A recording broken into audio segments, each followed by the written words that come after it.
It was one of those rare afternoons when the world seemed to pause. Sunlight spilling through the trees, the soft wind carrying whispers of forgotten prayers, and the park almost empty except for a man sitting alone on a bench by the lake. Daniel Hayes had come there to think, or perhaps to stop thinking altogether. Life had turned into a blur of noise and emptiness ever since the accident. The one that took his wife, Emily, 2 years ago.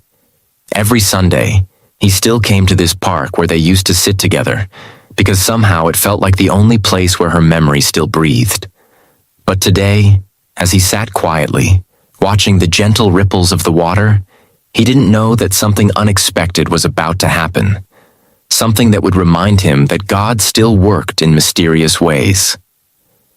If you believe in kindness, second chances, and how God works through the smallest moments, make sure to like, comment, share, and subscribe to our channel right now. Your support helps us keep spreading stories that touch hearts. Daniel was a 34-year-old single father, though he didn't feel like much of one anymore. His 6-year-old daughter, Lily, lived with his sister most of the time because his construction job kept him away. Every time Lily asked, "Daddy, are you coming home soon?" his heart broke a little more. He wanted to give her the life Emily would have wanted. Safe, happy, full of love. But all he could give her were broken promises and the kind of loneliness a child shouldn't know. That afternoon, as Daniel sat lost in thought, a woman hurried toward the bench, looking distracted, holding her phone and a cup of coffee. Without even looking, she sat down beside him, quickly, absent-mindedly, as if she believed the spot was empty. It took her a second to realize there was someone there. Startled, she looked up, their eyes met, and she immediately gasped. "Oh my goodness, I'm so sorry." "I didn't see you," she said softly, flustered, ready to move. But Daniel just smiled faintly and said, "It's okay. It's a free bench."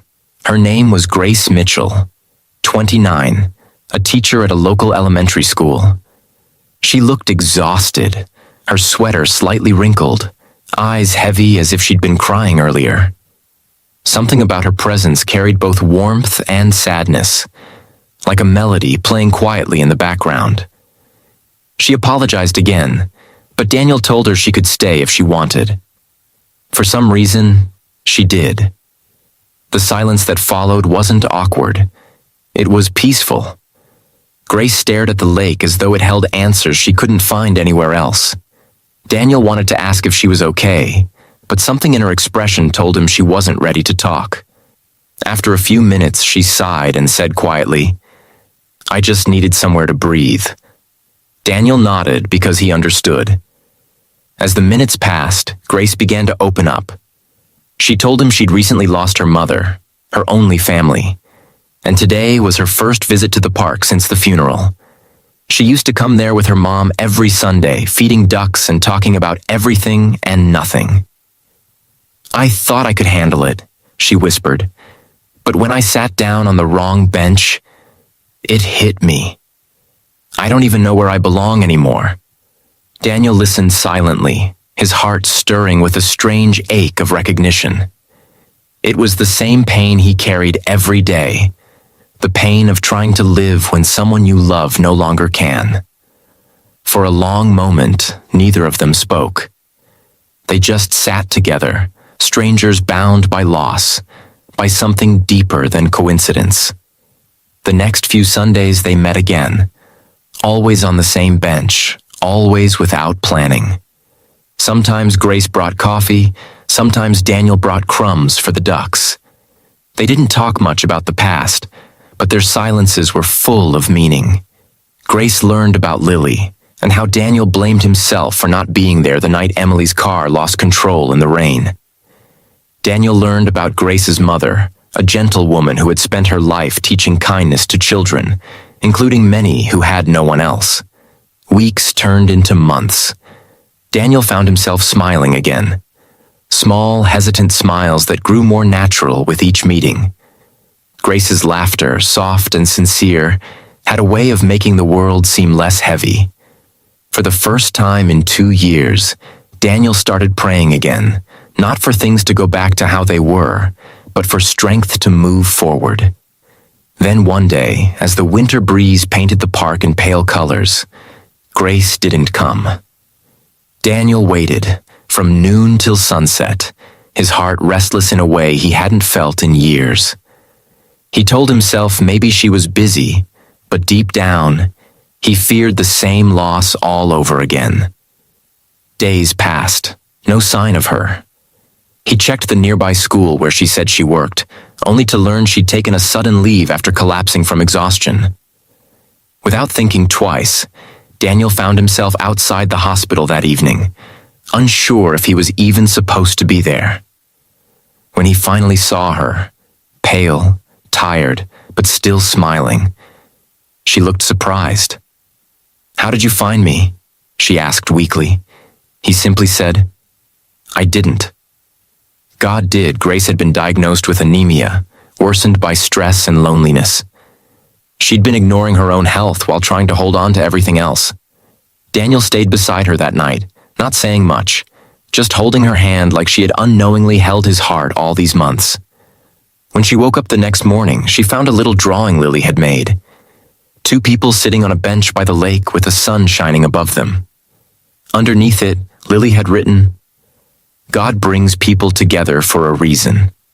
That small gesture changed something in Grace.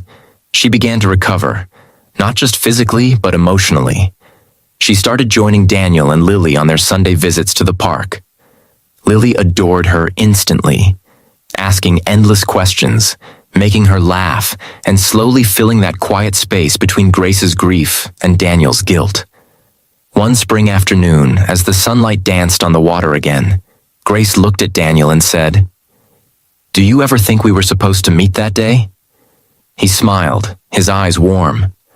"I think you sat by mistake," he said softly. "But maybe God didn't think it was one." Time, as it always does, kept moving. But now it moved with purpose. Daniel and Grace grew closer, not out of loneliness, but out of something sacred that only hearts broken by loss could truly understand. They didn't rush it. They just kept showing up for each other, Sunday after Sunday, rain or shine.